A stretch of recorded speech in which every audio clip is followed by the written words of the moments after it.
நேர்த்தி கதை. ஒரு ஊர்ல ஒரு மரம் வெட்டி வாழ்ந்து வந்தார். எல்லா மரங்களையும் வெட்டி விட்டு வாழ்ந்து வந்தார். ஒரு நாள் ஆற்றங்கரைச்சிட்டு இருக்கிற ஒரு மரத்தை விட்ட போது அந்த கோடாரி ஆற்றில் விழுந்து விட்டது. இப்போது நான் என்ன செய்வேன்? அது பண்ணி சொன்னார். ஆற்றிலிருந்து அழகான தேவதை வந்தார். ஏன் அழுகிறே கேட்டார். என்னோட ஒரே சொத்து ஆற்றில் விழுந்து விட்டதே. இப்போது நான் என்ன செய்வேன்? அழுகிறார். உன்னோட கோடாரியை நான் எடுத்து தருகிறேன் சொன்னார். வெள்ளி தங்க கோடாரியை எடுத்து தந்தாள். இது உன்னுடையதான் கேட்டார். இது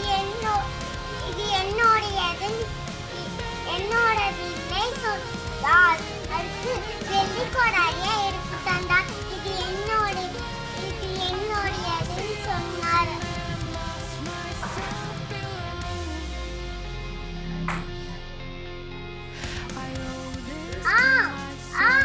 என்னுடையது. இரும்பு கோடாரி தான்.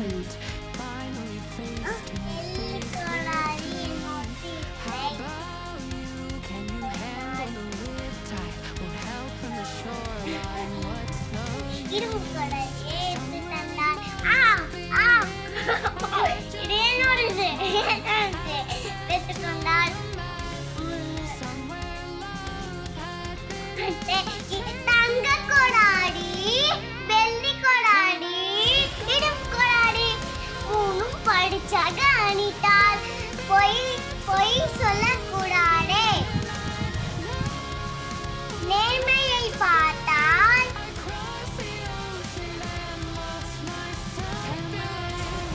சிறந்த மதிப்பும் சிறந்த பரிசுகளும் கிடைக்கும்.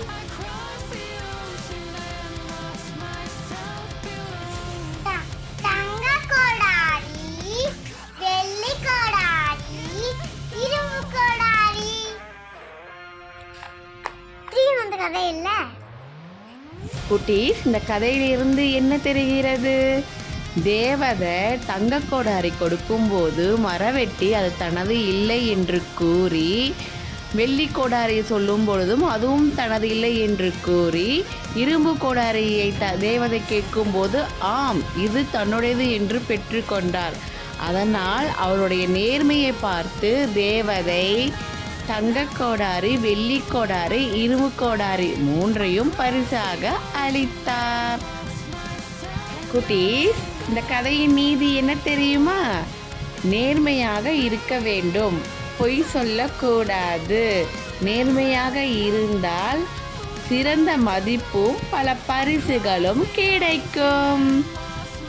தியா லாலா சொன்ன கதை உங்களுக்கு பிடிச்சிருந்தா லாலாவேலா கிட்ஸ் சேனலில் லைக் பண்ணுங்கள், ஷேர் பண்ணுங்கள், மறக்காமல் சப்ஸ்கிரைப் பண்ணி வச்சுக்கோங்க.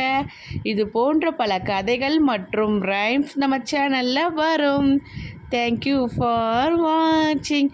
Like and share, subscribe our channel.